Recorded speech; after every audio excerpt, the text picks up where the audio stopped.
Hello, everyone. Greetings to you from I and the one and only Amanda. And we are joining you live from actually two different countries to do this live streaming interview that really shows you the power of digital technology. And we're also going to discuss traveling a little bit. So today we are talking about rebranding. And before we go live, and Amanda and I, we actually had a brief chat and saying that there's so much content talking about personal branding. I think as digital entrepreneurs and hey, Jane, thank you for joining us. As digital entrepreneurs and small business owners and storytellers, we all know the importance of having a very strong personal brand, right? Would you agree? But there is not so much content, definitely not as much on rebranding. I'm going through a rebranding myself. I have always been in higher education. I'm branching out a lot. So I'm really looking forward to learning more about rebranding from Amanda. And you guys have to follow her on Instagram. I love her stories. And she's really authentic and really amazing. Besides the Facebook ads, actually people were surprised that we were not going to discuss Facebook ads or chatbots, because that is what Amanda is known for. She's a really established digital marketer in Facebook ads and chatbots. So today I'm really excited to talk about something new and something more interesting from my personal perspective. So thank you so much for joining us, Amanda, who is also the CEO and the founder of the Digital Gal. And she was just in San Diego for the social media marketing conference. And unfortunately, we missed each other because the conference is too big. And so anyway, welcome everyone who are with us live. Elizabeth, Jim, Jane, Vicky, and Bill, and Alex. Thank you for being here, everyone. And welcome to the show, Amanda. Thank you so much. And I really apologize if there's a little bit of background noise. So I am a digital nomad. I am no fixed address. I travel multiple countries, I guess you could say, North America. And right now I am in between Wi-Fi sources and hanging out at a coffee shop. So if there's a little background noise, I apologize. But yes, I was recently in San Diego at Social Media Marketing World, and I have just woven my way all the way up the coast, and I'm now sitting in Vancouver, Canada, where it is pouring cats and dogs and not as sunny as San Diego, and I wish I was back there right now. I know, I miss San Diego so much, right? Yeah. Like I think everyone who was there at the conference miss San Diego so much. And I'm joining you actually live from South Korea, and right now it is 6 a.m. on Thursday. So we're literally across. Oh my God, this is so. It's 2 p.m. where I'm sitting right now on Wednesday, and it's 6 a.m. Thursday your time. This is so crazy. Amen. Yes. So let's get started. And everyone, let me know which platform you are joining us live. I'm live on Twitter, on Facebook, my personal page and public page, and also live on YouTube. And greetings to you all. And we are talking about rebranding today. And if you have any question, I know many of you reached out to me earlier saying that I know Elizabeth, she's also going through a rebranding herself. If you have any question, feel free to leave the question in the comment section, and we are going to get started here. Are you ready? Oh my gosh, I've been waiting all day. No, I'm ready. Let's go. So as I introduced you earlier, you are really established in like digital marketing, Facebook ads, and chatbots. So what triggers you to embark on this rebranding journey, almost like a new Amanda in front of us? Well, I have to back it up to, it's a self-confidence thing. So when I first started my business, I started, but I didn't have a lot of confidence in myself and what I was doing, even though it's been very clear that I am definitely one of the front runners in the industry for what I do. I know that, but my confidence and my brand didn't reflect that, and I didn't feel it. So because of that, I held back, and I wasn't producing content. I wasn't putting things out there, and from early on, I had this feeling of I didn't want to get pigeonholed as just a Facebook ads person. So over time, I really held back. I didn't want to I just didn't want people just to know me for Facebook ads, and that was it, because I felt like it was leaving a lot of opportunities on the table. And when it comes down to it, I'm more than just Facebook ads. I'm more than just chatbots. I'm basically everything digital marketing, from live streaming to Google Analytics and Google AdWords and chatbots. And if it has an algorithm or involves analytics, I'm all over it. So I had a huge self-confidence issue in putting myself out there and saying I am an expert in this, or I am known for that. And because of that, I held back. And I had a brand that didn't really fit me, and I wasn't feeling it, it just didn't suit me. So the old brand was called Social Savvy Society, and it just it's not me. So I didn't want to put out a whole bunch of content. And once you start putting out content and branding yourself, and start investing dollars into your Facebook ads or into any of your marketing, once you put the dollars behind it, it becomes sort of an earned asset for your business. So all of your audiences that you build, they're an asset for your business that you've invested into that will produce returns for you over time. And I didn't want to just invest in something that I didn't feel fully confident to stand behind. So I held back so much. And then over time, I finally realized, okay, Amanda, it's time. It's time to start putting yourself out there and start going more and sharing this knowledge. But in order to do that, I knew that I needed to rebrand to the point where it felt right, where it was a good fit. So that's what prompted the rebrand. And it just took a matter of time of being able to figure out how, not just how I want to be known, but how do people know me? And I didn't want to be, like I said, I didn't want to just get pigeonholed into Facebook ads. So I didn't want to say, Amanda Robinson, the Facebook ads girl, or something silly like that. Who am I? I really am just the digital gal. Everything digital. So that's what prompted the rebrand. And as soon as I rebranded and it just felt like the right fit and everything clicked, then it was like, all right, I'm all in. Let's do this. And it just started catching on. And it had such positive feedback from my tribe, from my community, and it really made sense. And it's so funny because it's only been December, January, February, March. It's only been 4 months since I initiated the rebrand, but it feels like I have been this for years. So it's absolutely the right fit, and I have so much more self-confidence. It's ridiculous how a rebrand can be tied to a lot of self-confidence, where it just feels like the right fit, and I'm very confident, happy putting myself out there, introducing myself that way, introducing my brand that way, and it just makes sense. Well, there's so many good points. First of all, I really appreciate how honest you are being with us and my community and everyone, because I feel like many people struggle with self-confidence. I still remember when I just got started on my social media journey, I asked people, how can I overcome feeling like an imposter, right? Just feeling not good enough, not enough confidence. And so I really appreciate you for saying that, because I feel like somehow social media and people only show the good, the shiny, the amazing, the awesome aspect, and people don't feel so comfortable being vulnerable. So thank you. It is also very interesting how this rebranding journey kind of helped you become more confident, which is also what happened to me.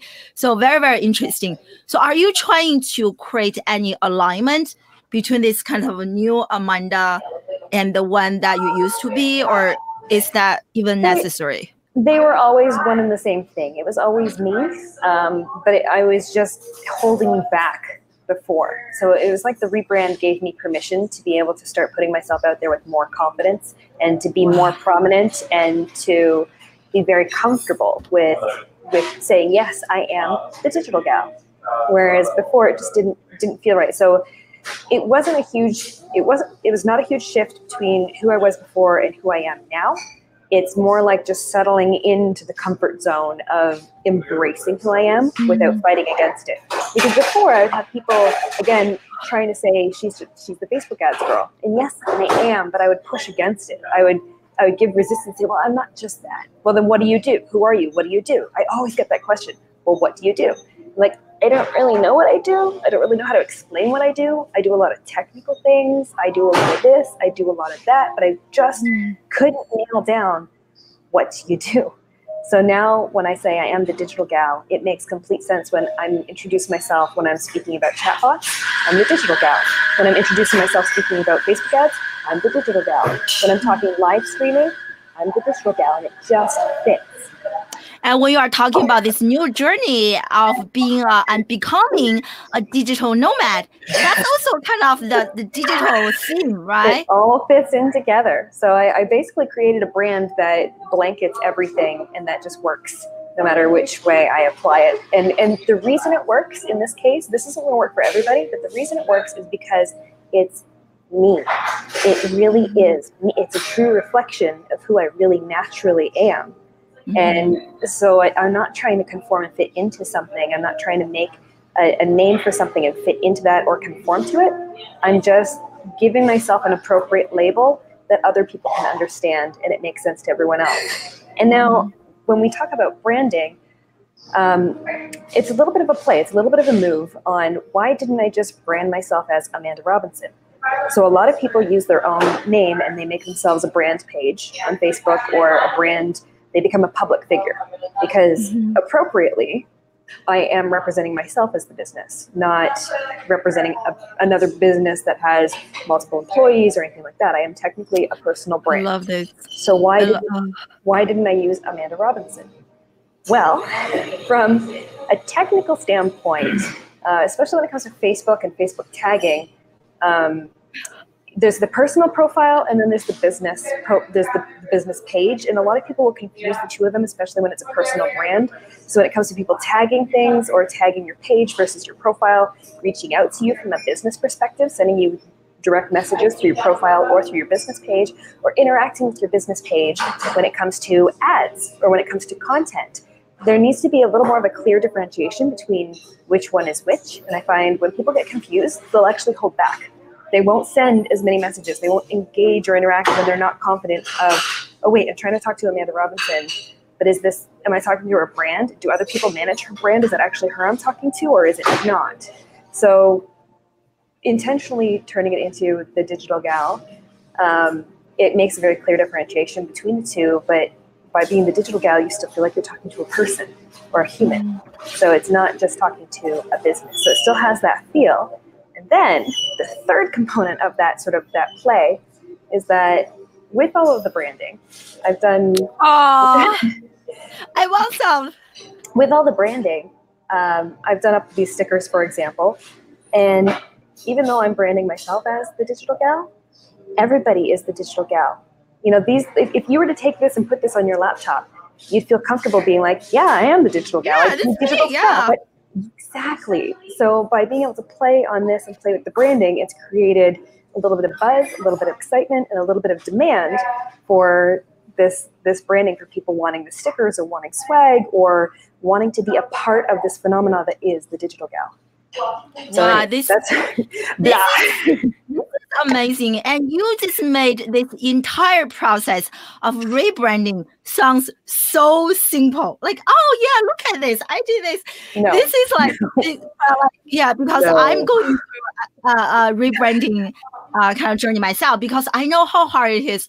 And in fact, because the brand you have associated with Facebook ads was so strong. When I had you on my show, even before I announced the topic, and people were asking me, are you going to discuss Facebook ads? I was like, no, we're going to talk about something else. Yeah. And people were kind of shocked. So share with us, what are some like challenges that you have to go through to rebrand? And even like how long does everything like click, right? Yeah. So going into a rebrand, I thought it was going to be fairly straightforward because I am extremely technologically inclined. I am the digital gal. I mean, I know this stuff. I do it for clients. I know the how to do it. But when it comes to doing it for yourself in between, still doing business, still digital nomading, being no fixed address, not having consistent internet, and constantly being on the move, I thought that I could probably nail this out. I did it over the Christmas holidays. So I did it when things were a little more quiet from a business perspective. And I thought that it would take me about a month to just switch everything over. Just switch. In some cases, I switched my social profiles, like Twitter and Instagram. I just switched them over, for example, keeping them the same. Facebook, I started a brand new page, brand new business page, started fresh on that. And I thought that I started a new website, and I figured I'd just kind of build a new website, migrate everything over, shut down the old one, and kind of go from there, right? But no. Between all the little finicky details from registering the domain, first of all, picking the name that I could globally get across all social media channels, that was an event. Once I nailed down the name, buying the domain, and then changing everything over from creating a new email account. I now have technically I have 3 email accounts rolling around that still have active business going on through them. So I have 3 email accounts. I have 3 separate calendars. I have things like my Calendly scheduling link, where I had Calendly, like people would try and book time on my calendar on my old brand, and that calendar wasn't talking to my new brand. So trying to work 2 calendars at the same time while trying to get the calendars to talk to each other and running into some technical glitches with Google, because Google has high security and doesn't like to play nice with Google products all the time. And everything from, I've been keeping a little list from, registering the domains, even things as simple as changing cover photos on LinkedIn, changing over my Facebook business manager, changing the branding in my Facebook business manager, changing my email address that is associated with all of the different social tools that I pay into, like ManyChat, for example, for chatbots, my Nimble CRM, like all the different little tools that I use. I need to shift everything into the digital gallery sphere so that it's all a nice, clean, self-contained unit. And there are dangling ends everywhere. Even things that, like my description in my Facebook profile was pointing to old profiles, and trying to find all the little links and all the loose ends that were pointing to my old profiles and trying to just clean them up as I go. I thought it was going to be a very clean switchover from my old brand to my new brand because I am so educated in how to do all of this. But when you actually break it down task by task by task, like I've started keeping that list, and I've got, just at a glance, the first hit was 34 different little line items of just the initial setup. And to do every single one of those tasks, you're looking at anywhere from 5 minutes to half an hour per one of those tasks. So when you really break it down on how much time does it take for an individual to rebrand all of your digital footprint is like a tree root system. It goes deep and it goes far. And the longer you've been growing it, the deeper and further it reaches. So to try and run around and prune out all of the old links and trying to migrate everything over into the new direction, and to have it kind of cross over at the same time, because I kept my old website live. It's actually still live right now. I need to shut that down.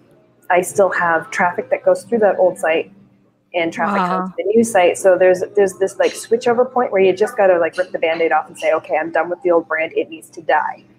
But I still have emails going through the old brand. So there's a crossover period that I thought was going to be a lot faster. But the reality is it's not. It is a process. It's a long process. Wow. And you are a one-person show, right? You are just doing everything by yourself. Yeah. Wow. It seemed like a good idea at the time.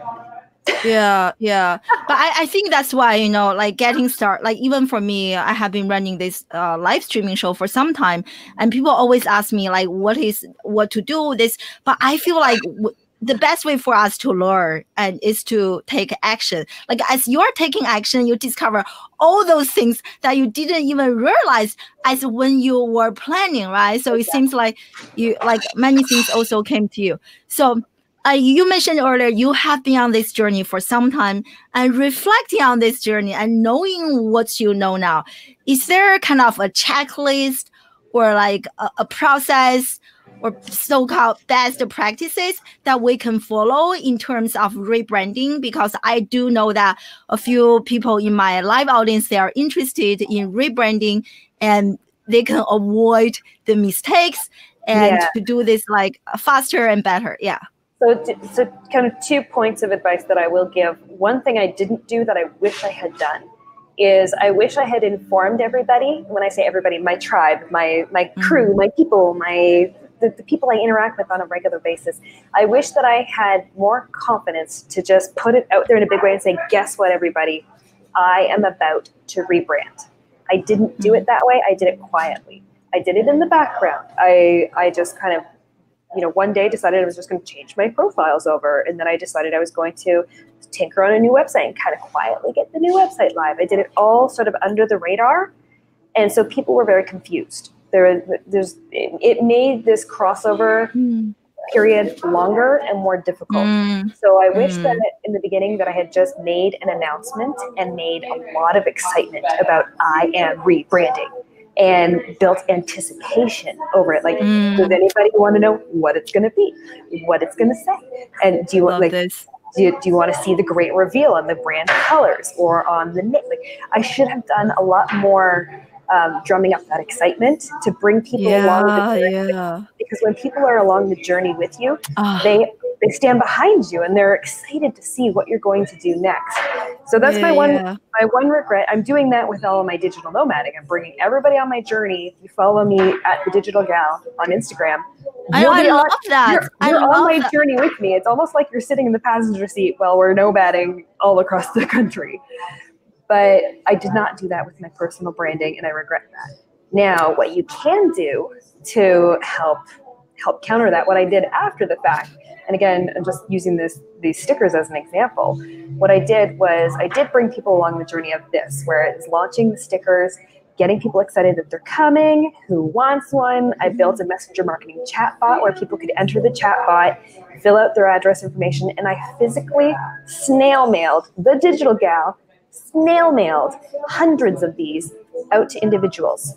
So those people who are excited about this brand, who are excited about these stickers, I took the time to go ahead and actually get their mailing address, drop one in the mail with an old-fashioned stamp, get it out there. But those people who receive one, there's excitement of like, you're waiting for it, it's coming, you get it in the mail, you open it up, you slap it on your laptop, you tag me in it, and then I post that on my Instagram story. So it's like a game. It's fun. So I'm creating an element of excitement, an element of anticipation, an element of fun.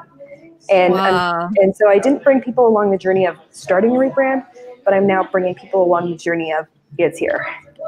Oh my God, I love this so much. But first of all, I want to show you one comment from Rose. And she said that your class is the best Facebook ads. See how strong that brand is, Amanda? Which I agree. She knows what she's talking about. And also, there are lots of good comments from people. And also, Vicky, who is joining us live from YouTube and sharing like how much, different. Hold on. This is one comment where she's also one person's show and how time consuming this entire journey is. Really and is. I think she do have a question, but I really love like this like kind of learning point and like bring your audience, your fans, your tribe with you. And you guys are actually co-creating this journey together. And that excitement, like I know I follow you on Instagram and I know I like, oh, where are we going next? You really have that excitement. No, I really want to touch on that point because I don't have this whole rebranding down to a science. And there are still some things that I am unsure of how I should handle or which way I should go. So I would love any feedback from anybody watching as well. But I have a little bit of a conflict with my brands, my brand and my lifestyle. So my lifestyle in the last 6 months is when I went no fixed address and started this whole digital nomad lifestyle. And since I started this lifestyle of traveling with my car, with my dog, staying at campsites, staying in different places around the country, it has become its own content beast. There's so much content coming out of it. I have so much passion coming from it. I'm loving what I'm doing with it. And that's what people are engaging with. That's what people are connecting with me on. There's a lot of excitement. So I'm known for my Facebook ads, and I'm known for the pink high heels that you'll see on stage when I do any speaking engagements. And you'll see in all of my brand photo shoot that I had, which is actually a couple of years old now, but all of my brand photos are the glam. They're the glitz, the glam, the sparkles, the pink. It's very powerful in the Digital Gal being very polished and pink. And I do love that. But if you follow me on all of my content, there's no polished and pink going on right now. There is, let's set up this campsite before the rain comes in. There's let's figure out where I'm going to sleep tonight. Let's figure out what adventure I'm going on and what what tourist attraction I'm going to stumble across. There's so much wonderment and excitement, what I call like the Alice in Wonderland effect. So I have this Alice in Wonderland effect going on in this hand. I have this polished glam, the digital gal, on the other hand. And before I started this adventure and this nomad journey, I really had a killer, amazing wardrobe. I'm into high fashion. It is me, or it was me. But when I started this journey, I had to put my whole wardrobe on hold. I have tons of stuff in storage. I'm now living out of my car. I can't rock around here in high heels. It doesn't make sense. So I'm running into this little like, oh no, what do I do? How do I blend the two of these? And I think where I'm learning as I go, but I think where I'm figuring out how to do this appropriately is, again, it comes down to being authentic and just being yourself. And who am I?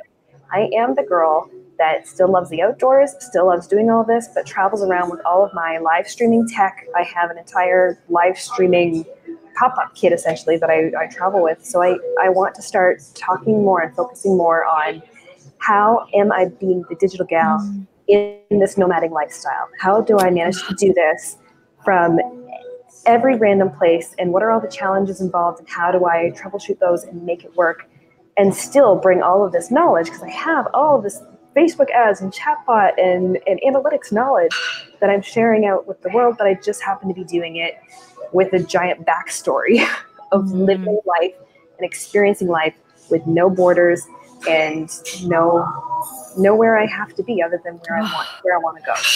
I absolutely love this. I almost feel like you are, like, what you are doing is almost like creating a new movement for like branding, because it's not just about what you do, but to really get to know you as a holistic person, right? It's not just about Facebook ads. It's not just about building chatbot. It is about you, this entire theme. And I feel like I'm more attracted to this new brand than the one that I used to be, because this one has emotion, has tears. It is you.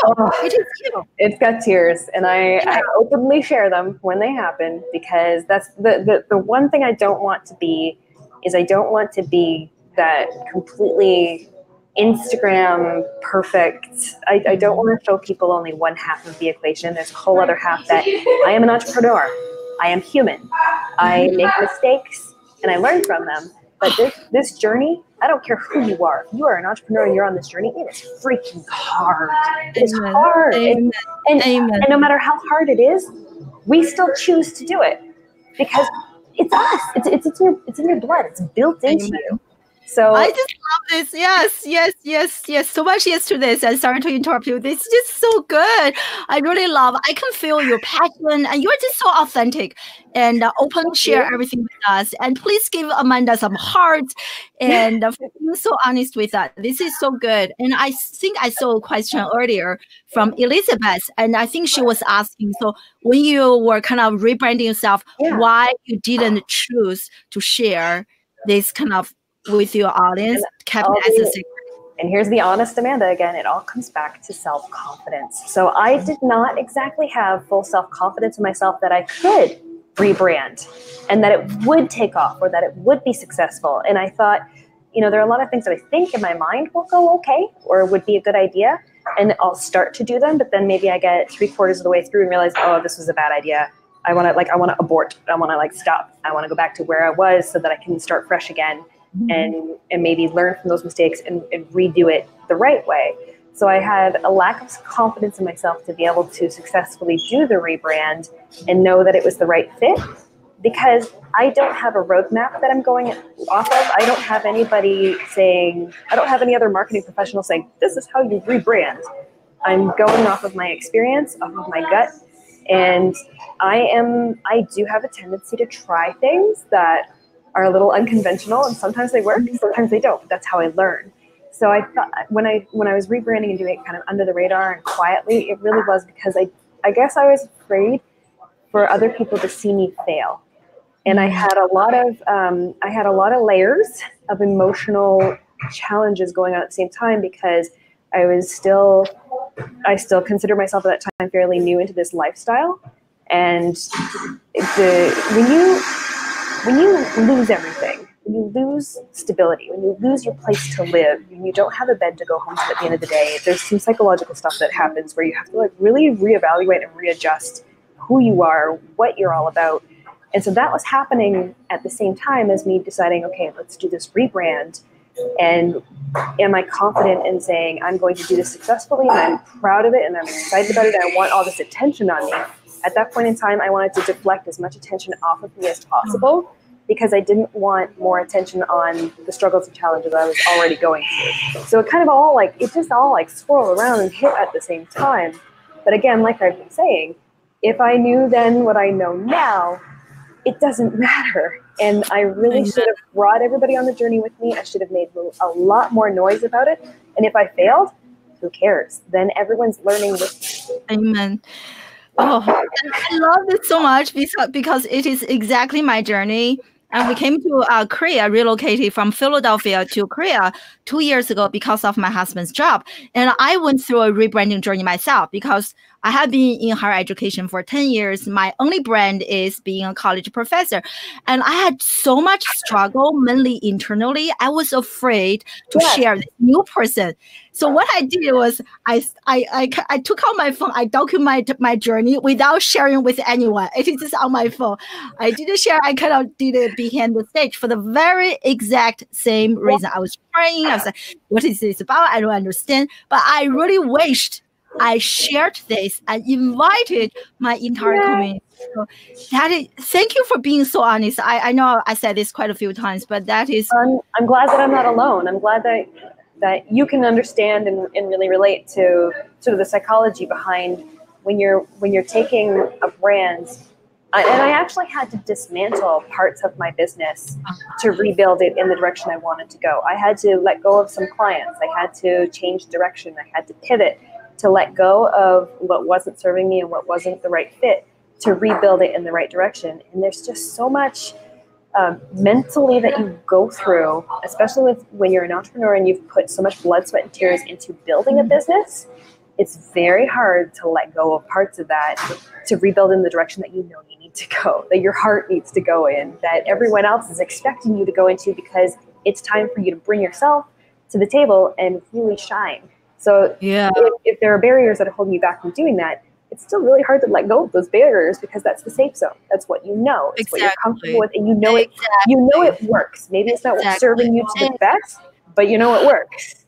So, I think that's why innovation it is so hard because we know what works and we want to be safe. And but those people who do innovate and rebrand like you. And you are differentiating yourself, right? You are having a very unique story, and you are being an inspiration for the rest of us. Well, look at Amanda; she's doing this, and you are inspiring me to want to do something similar. It's not as glamorous as it looks. Trust me. Oh, you're so sweet. So here's a question from Vicky earlier. She was talking about actually that's also one of my questions. Did you feel any like negative reaction from your tribes or connotation from the community? I'd say the majority of people were finally like, yes, like that is what you are supposed to be doing. That makes sense. The only pushback I had were from people that don't know me very well and that were confused because the transition didn't happen quickly. The transition happened slowly between my old website, my new website, some of my old links that became broken, some of my new links. And because of the nature of what I do, with digital marketing, there is an expectation. I'm being measured up to a standard that is above most people, that when people are looking at my content, I shouldn't have broken links. I shouldn't have things that come to a dead end. I shouldn't have things that don't work, because if you want to do business with me and you're trying to do business with me and my links and things don't work, that just sets everybody off on the wrong foot. And they don't know that I'm going through a rebrand. They don't know. Like, outsiders don't know. So so in some cases, during this crossover, yes, I've had some potential clients, come at me and say, you know what, we tried to find you on your website. We tried to reach out to you. You didn't get back to us. And things, my calendars my calendar is the thing that really, really caused the most problems, because I had, when I was trying to blend calendars, I had things that some things carried over, some things didn't. I had a lot of appointments that I missed, or I did them in the wrong time zone, or I just had a lot of challenges with people trying to book appointments and me not showing up. And it was because of the rebrand. It was because of some technological things and plugins that I'm using in the back end, and things not translating, emails not coming through, things going into spam, things getting caught in like a 48-hour delay. So everything that could go wrong has gone wrong. So for a period of about 2 to 3 weeks, I had some real hiccups in there, and so that caused some negativity. But you know what? You're not going to come through a rebrand without any scars. There's going to be some. Amen. Amen. I wish I did live tweeting because there were so many tweets. You are not going to go through rebranding without some emotional scars. I love that. Did you rehearse that? That is so yeah. But like this is so like now I have this. What is it really within you? Some core values that kept you going. Like what is something that deep down within you that kept you going on this journey? So I know personally, I know how much I have to bring to the world or to bring to people. I know what's in here. There's so much in here, and it's really amazing and inspiring and exciting. And I know when I when I work with people one-on-one, I can light them up and inspire them on very deep, technical, challenging concepts. I can really inspire them to the point where things click, where they get confidence and where they get it, and it works and happens. So I know that I have that in me, but I know I'm bringing it to the world in a very small way right now. So I knew that the rebrand was sort of that barrier that's holding me back from really starting to push myself out there. Now that the rebrand is taking hold, and again, it's only been 3 or 4 months in this process, and now things are finally starting to fall into place with different events that I'm speaking at, different workshops that I'm doing, new adventures with building chatbots for clients, whereas before my workload was too heavy loaded in real estate. It was too heavily loaded with real estate clients that were taking up the majority of my attention on tasks that weren't necessarily lighting me up. So there's a huge amount of passion that I have in me. I know this huge amount of passion needs to come to the world. It needs to it just has to come out and connect with the right people that not only light me up, but I light up. And I knew that the rebrand was the catalyst to what is going to propel me into the direction that I know I'm comfortable and want to be and need to be. So I'm kind of at that point where I've outgrown sitting in the shadows. Oh my God. I just feel like after 40 minutes, you have become my best friend because everything you share is exactly what I went through. And because like you mentioned, how this rebranding helps you rediscover who you are, becoming more confident. It is exactly me. The me you see me now, there's no hiding, there's no gap between the public image I was trying to maintain my authentic self. Nowadays, it takes no energy for me to be me. And I just love this. And finally, I feel like all the pieces of work, like I do social media, I do live streaming, I do education, but everything has come together. And later this year, I'm launching kind of an exciting alternative educational program that has all the elements of who I am. And this is such an incredible feeling. I wish every single person who is joining us live and watching the replay and going to be in this, I don't know, this spot. Like you are just you. You are just being yourself. You are unstoppable. Nothing can stop you. That's exactly what I see. Right? What is coming out of you. It is challenging, but you enjoy this. You keep going and you are having fun. You feel inspired in spite of all the challenges and hardships. You just embrace that as part of the journey, right? And the challenges are great. I'm not going to diminish or downplay the self-confidence or the issues or challenges along the way. Oh, I think we're losing her for a second. I hope Amanda is going to come back. But this has been such an exciting conversation. And actually, my next question for Amanda is, after she comes back, she's a digital nomad. And if you guys follow her on Instagram, she's all over the places and always on the go. I'm not a 100% digital nomad yet, even though I do travel a lot. And I see the challenges of like time zone, all those things. And I want to ask her, what are some of the tools and the apps that she's using to kind of just keep everything together. And here she is back. Welcome back. So sorry. So no problem. What I was saying with the rebrand and challenges with changing my name, and then also having, because I'm roaming around the country, my Stripe and my PayPal ended up getting flagged as suspicious, and it happened at the same time. So any form of me taking income in was basically completely stopped until I could get both of those issues resolved. But those are things where changing the name, changing the brand, I did not expect to be a hiccup along the road. So the challenges can be extremely high stakes. There's some high stakes challenges that come with that, as well as high stakes challenges that come with this lifestyle. Not only am I doing a rebrand, not only am I pivoting my business, but I also let go of, let go of stability and a place to live, and decided to completely do this whole other lifestyle where, again, like I talked about not having a roadmap on how to rebrand, I don't have a roadmap on how to nomad. I don't have friends that do exactly what I'm doing. I have friends that live in RVs. I have friends that have, other setups, but I don't know anybody personally that's doing it the way that I'm doing it, which is probably the hardest way you could possibly do it. So there are just so many things that I've changed and I'm doing all at the same time that maybe aren't smartest, but it's me. I love this, and I saw some really amazing comments from Stephanie Liu, and she was saying, yeah, she has been here for some time. Yeah. Aww, and thank you, very, very nice. Yeah. Like when you were like gone for a few seconds, so the question I asked was, you have been like, I follow you on social media, you are like all over the place and always on the go, which is so exciting.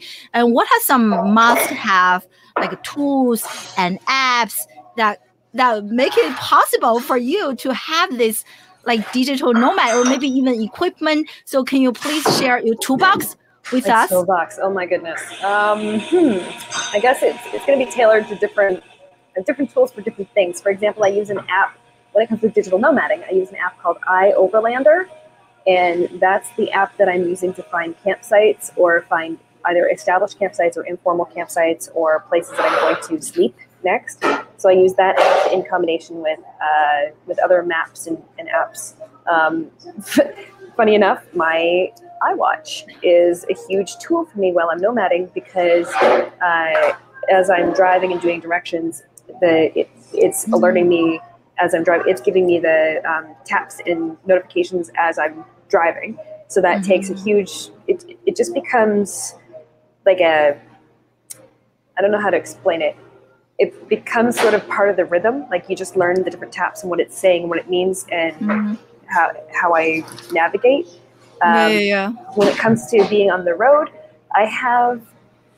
Wi-Fi has been a challenge. I would have done Wi-Fi a lot differently if I had known what I know now. For example, I have 4 separate cell phones.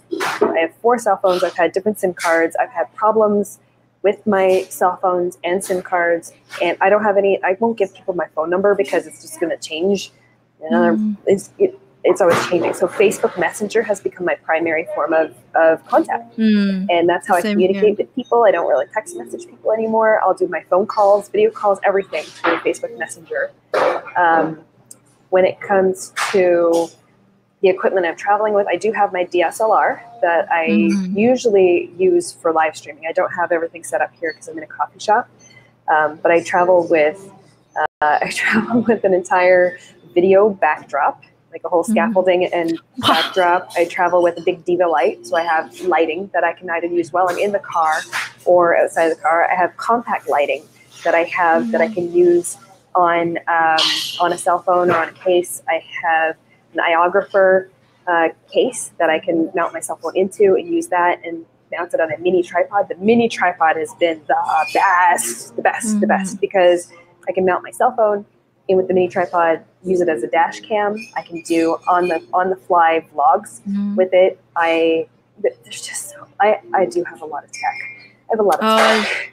But with the tech that I have, and I have to have a system too the other thing I travel with that has been an absolute must-have is I have a giant battery pack.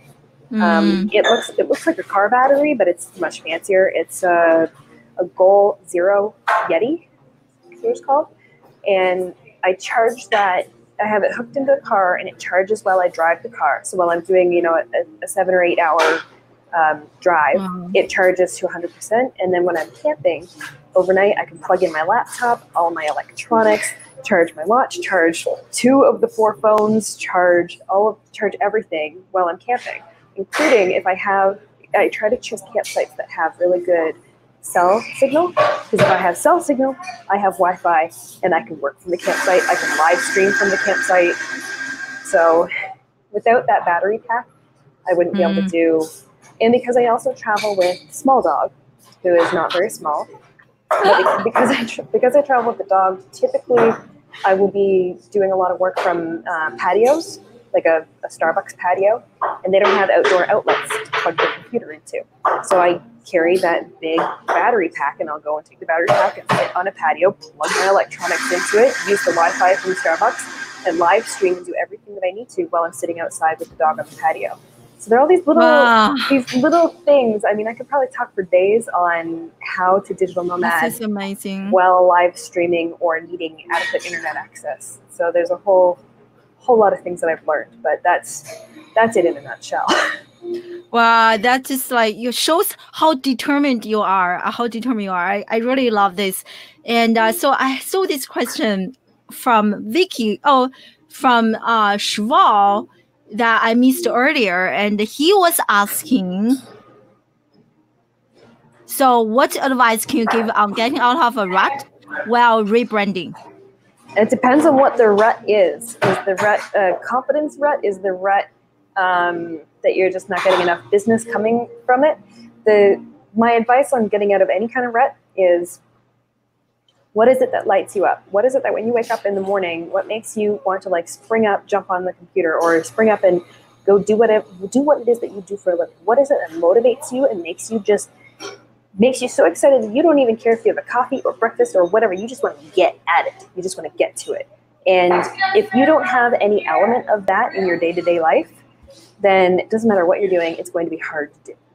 And you need to find ways. That's why I dismantled parts of my business. There were parts that just were I would dread, I have to do this video call now, or I have to do this task now. And we're all going to have elements of that in our day-to-day life. We are. But you need to have every single day something that makes you go, yay! Like getting on this call, for example. It's like, yay, I'm excited about this. I've been looking forward to it. It's a highlight of my day. And I've had a couple other highlights of my day as well. So I can, by the time I shut everything down today and fall asleep, I will look back on today and go, yeah, I feel good.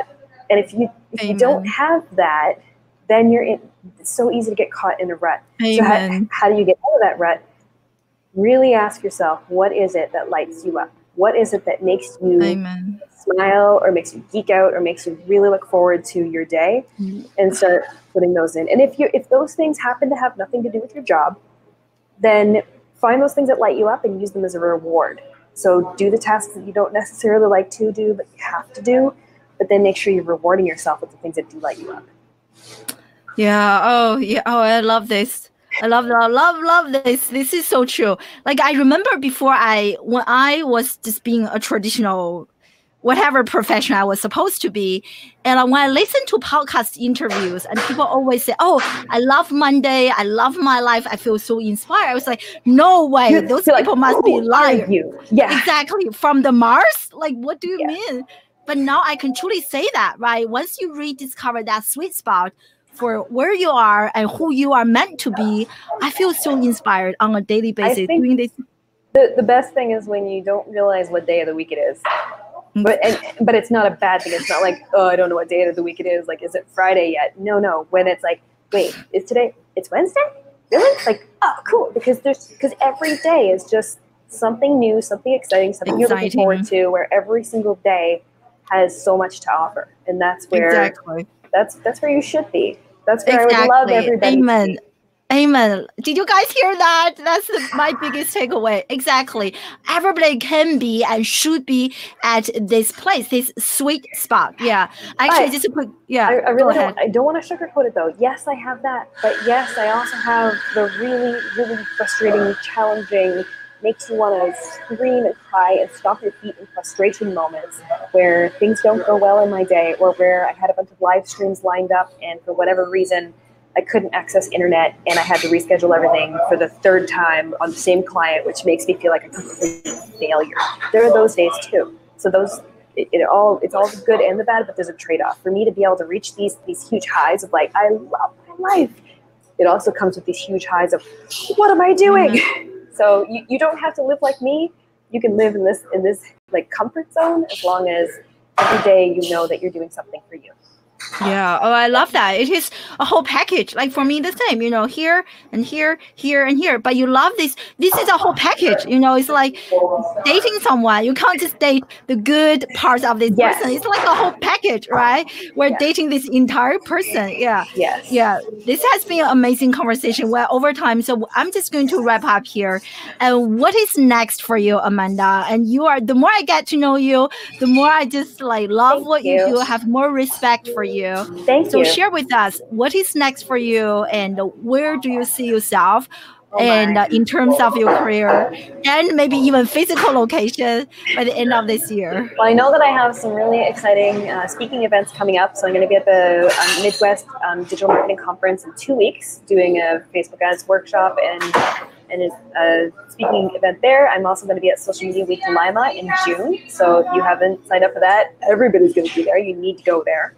I will be there. I'm also going to be speaking at Atomicon 2020 with Andrew and Pete.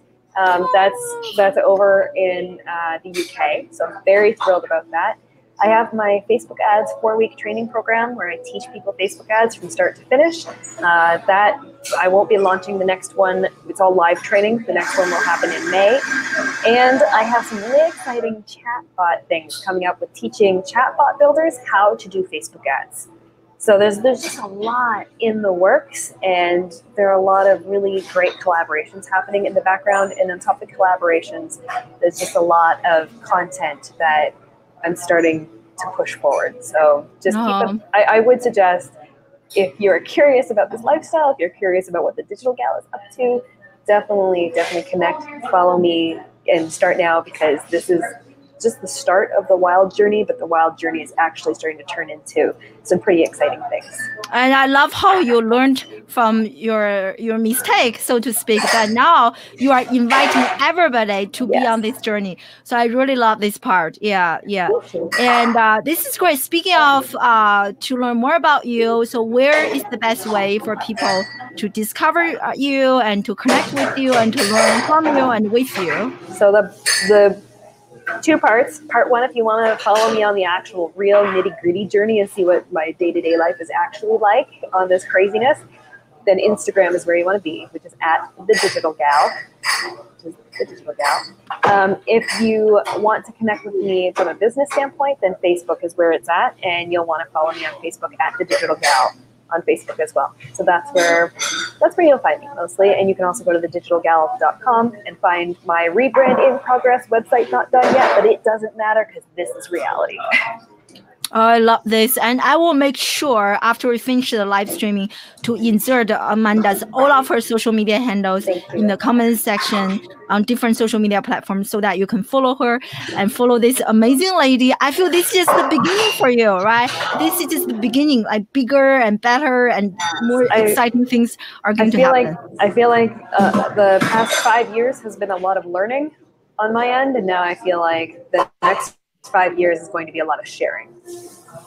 Oh, love, and that is a great way to end today's chat, because you shared so much, and I just feel so inspired by your journey. I want to inspire everyone and encourage everyone in the live audience, and to just be outside of your comfort zone a little bit and make an effort to really discover who you are and discover your calling. And it is such an amazing feeling when everything is in alignment. Yeah. Thank you so much for having me on today. I really, really appreciate it a lot. Oh, thank you so much for joining us live, Amanda. And make sure you follow her on all the social media channels. And thank you so much, everyone in the live audience from Facebook, Twitter, Periscope, and YouTube. I love you guys. And I hope to see you next Wednesday, same time, same location, and we are going to have Julia McCoy come on the show to discuss copywriting and content marketing. So stay tuned, and thank you again, Amanda. See you. Thank you. Bye, everybody. Thank you. Bye, everyone.